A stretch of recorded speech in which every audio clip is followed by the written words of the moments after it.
Hello and welcome to Waterhead near Ambleside. This is the starting point for today's video, which is it's actually a circular walk of around about 7 miles thereabouts, which is going to take us from Ambleside past an ancient river crossing at the Stepping Stones and a bit of Lakeland industry as well with the Rydal caves. Oh, look, and a red bucket as well.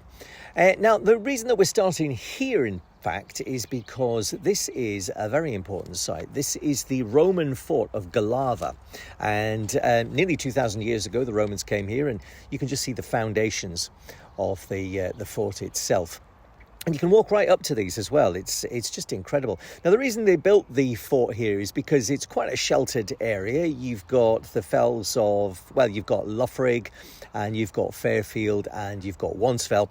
But the other reason that the Romans built this is because there's a Tesco and a co-op just about a mile away up in Ambleside.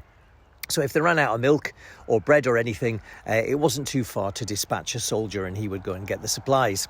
But enough about that. Let's get on with the walk. Right, so we've left the Roman fort behind. We're now going to be up along by the river. This is where the rivers Rothay and Braithy meet before they head into Windermere. Oh, a couple of ducks down there. And this is quite well known for kingfishers. Apparently they nest in the bank just underneath where I'm walking. Anyway, you probably want to know where we're going, so I'm now going to do a very handy little cutaway to me recorded earlier with the map. Okay, here's the start of the walk, just south of Ambleside at the Roman fort, and what we're going to do is we're going to take this route along here by the river. Along here are some stepping stones. More about that in a little while. Then we'll get to Rydal Water. Once we pass Rydal Water, we get to the Rydal Caves. We'll go in the caves. More about that in a little while. We pass Grasmere. Then we're going to take this route down here, down to Skelwith Bridge, where we're going to have a cup of tea. And then we'll take this route back along the river, back into Ambleside. We're going to cross the River Rothay now using this footbridge, which is a very welcome addition to Ambleside because until this bridge was built, if you wanted to cross the river, you had to use the road bridge, which is very narrow and gets a lot of cars and trucks, etc. So you kind of took your life in your hands. That's the road bridge just in the distance. The bridge was built through the efforts of local people and a lot of fundraising, and it's dedicated to the memory of a woman who wanted to see a bridge like this built, a lady called Bronwyn Nixon. So it's the Bronwyn Nixon Memorial Bridge. Just thought I should point this out to you. If you're a fan of rhododendrons, the Lake District is definitely the place for them. You see them all over the place. Look at that. Incredible. So now we're walking along what's known locally as the Under Loughrigg Road, and that's the River Rothay down there. And up in the distance, you can see the Fairfield Horseshoe. And a little bit further along here, there's an ancient crossing to this river, which is called the Stepping Stones. I don't know how long the Stepping Stones have been there, but we'll have a go at crossing the river on the Stepping Stones when we get there. I'm filming this on the 2nd of June and the lambs are out. Very cute. Okay, we're about a mile outside Ambleside now, and here are the stepping stones that I was telling you about. Now, a gentleman told me just a few minutes ago that you can't actually walk all the way across at the moment because one of the stones in the middle has been knocked over. However, I will go a certain way across. I hope you appreciate me doing this. Carrying a mobile phone. Here we go. I don't want to fall in. Blimey. Oh, blimey. So you can get halfway across the river at the moment, but there's a gap here, and that is too big to jump.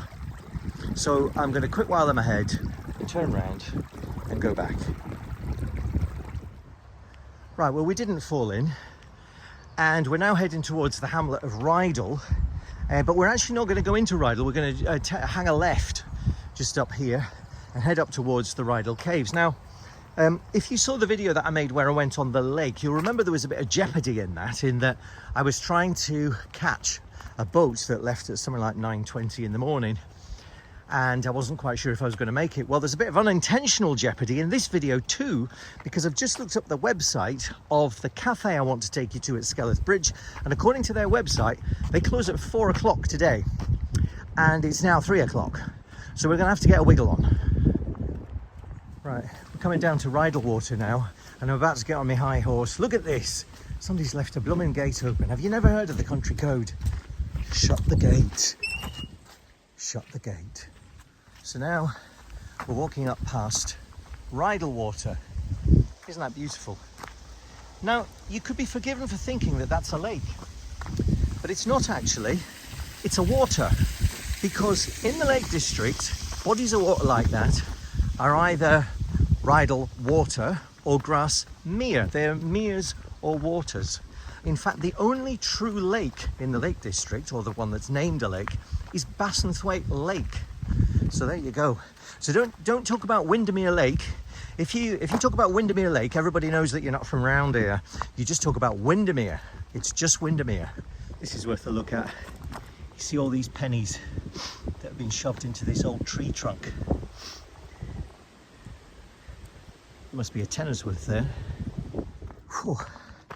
This is a very steep bit here, because I'm coming up to our next landmark, which is known as the Rydal Caves, and it's an old quarry, probably 200-300 years old actually, where they got the stone, and you can walk inside it. Can you just see the jaws of it opening up ahead? Here we go. There you go. How about that? So the quarry itself goes back quite a long way. We'll go in. So here we are in the cave. That orange thing over there, by the way, plastic bag, for goodness sake. And we can walk in across these stepping stones. Do slightly better than I did on the last one. So into the cave itself. And you can see the size of this. I'll just go in a little bit further and then I'll turn around and you'll be able to see just how big this is. You can go all the way around to the back, or you can stand here and look out that way. It's quite something, isn't it? So we're leaving the cave behind now, and as I say, we need to get a bit of a move on if we're going to make it to this cafe. But I just thought I'd show you this. Lots of little cairns made out of Lakeland stone that people have done from the spoil, I suppose, from the quarry. I mean, the quarry hasn't been in operation for centuries, I think. Well, certainly decades. Okay, here's another lake that isn't a lake. This one is Grassmere. So we've had Rydal Water and Grassmere, and of course, rather like Rydal Water, which gives its name to Rydal, Grassmere gives its name to Grassmere Village, which is just over there in the distance. Right, we've moved away from the lake now. We're walking along this lovely Lakeland path. This is a really typical Lakeland path, beautiful, shaded by the trees, so it's nice and cool, and traditional dry stone wall on one side that's probably been standing there for 200 years. And once we get to the crest of this hill, we're going to drop down to Loughrigg Terrace and Skelwith Bridge, where hopefully the cafe will still be open. We've got 25 minutes, so I think I'm going to run. These old signs are great. They're actually flattened stones that get whitewashed every now and again, and then somebody comes along and puts the black lettering in, paints in the black lettering. They've been here for, possibly centuries, and be here for much longer. Anyway, they're telling me we're going that way. Now I'm slightly out of breath because I have been running. It's 4:45 and I do want to make it to this cafe, but I just have to show you this 5-bar gate, which is very special to my brother and me, because every Christmas, my brother Robin and I, we do this walk and we stop at this gate and we look at this view and we contemplate the year that's just gone and the year that's to come. So this gate. If you see two blokes at Christmas standing for a little while by this gate, stop and say hello, because it's my brother and me. And now I really am going to have to run if I'm going to make that cup of tea. So here we are at Skelwith Bridge. That is Skelwith Bridge, that's the bridge. And here's the river. And around here is the cafe, which according to my watch should stay open for another 4 minutes. So I'm going to stop filming. If they shut the door in my face, I won't be very pleased. Oh no, it looks like the door's open. We're going to be all right. I'll report back in a minute with a cup of tea and something to eat. No, don't worry. They just flipped the sign as I got here. So I have my date and oat slice and my cup of tea. And this is Chester's Coffee Shop. And as I say, they shut at 4 o'clock, so I made it just in time. I have to say, this is very, very nice. It's not actually a date and oat slice. It's got black currants in it, and probably no calories at all. But the great thing about, I have to say, about this place is the cakes are all very big. I could quite easily wrap up half of this and take it home with me, but I think I'll just have it here. And then it was gone. That was absolutely delicious. But then I was so hungry I could have eaten my own leg, to be honest with you. Anyway, this is a very nice place to come and for a cup of tea. There's a little area over there by the river, so you can sit and look at the river. Oh, by the way, the lights don't flash. You might see a bit of strobing with these lights. It's just the way the camera's picking it up. The lights don't flash. And yeah, a nice place. So there we are, we're fed and watered now. We're leaving the cafe behind. And here's the river that goes over Skelwith Bridge. That is the bridge that the hamlet takes its name from. And what we're going to do is we're going to go up here and then we're going to go down a very nice little lane, which has a very, well, not a very nice name. It's called Bog Lane. And Bog Lane is going to take us from Skelwith Bridge all the way back into Ambleside. It's worth looking, just taking a minute to look at this. These dry stone walls are absolutely fantastic. This one in particular is covered in moss. Isn't that amazing? It's probably been standing here for, well, possibly over 100 years, more, maybe many more than that. And will be standing for a long time to come. And of course, there's thousands of miles of this all through the Lake District, whether it's to separate areas of sheep, or just like this to boundary a road. This is something that the Lake District is really known for, and it's such a skill building these things. And I think you probably have to be pretty fit to do it as well.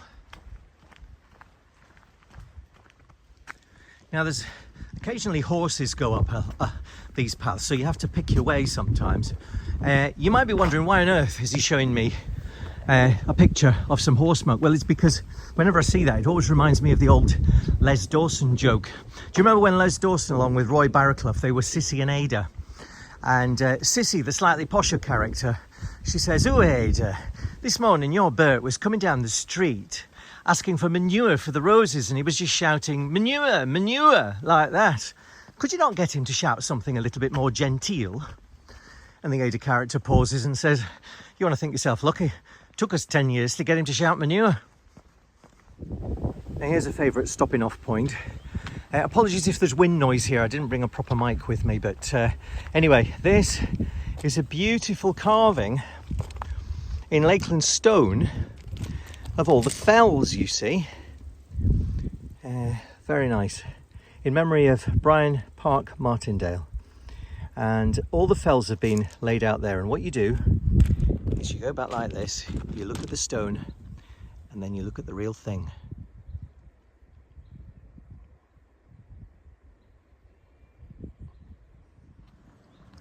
One thing I haven't pointed out on this walk is the architecture of the cottages. This is a very, very typical Lakeland stone cottage. The whitewashed walls, the slate roof, the small windows. That is as Lakeland as you can get, really. This is Bog Lane and we're nearly back at Ambleside. It's worth mentioning that whilst I've done this as a walk, although part of it is a run, you could do a lot of this on a bike. There's a lot of trails and ways and routes that are marked out, especially for cyclists. And I have cycled this route many times, and it's really good on a bike as well as a walk. This is the River Brathy. And just up here is the junction of the road, which will take us that way into Ambleside. You can see the sign there. And then we'll, I think we'll finish back on the Bronwyn-Nixon Bridge. See you there in a minute. And here we are coming up to the bridge and Journey's End. So there you go. I hope you've enjoyed this walk. I would say allow 4 hours for it. I mean, I know a lot of this I was out of breath. That's because I was running, because I wanted to make the cafe before it closed. But I would say allow 4 hours. It's probably about an 8-mile round trip. And if you allow 4 hours, you'll have plenty of time to look at the nice views and all of that. And there you go. We're back on the bridge. And there we are. There's the river. Very nice. And I hope you enjoyed that, and I'll see you on the next walk.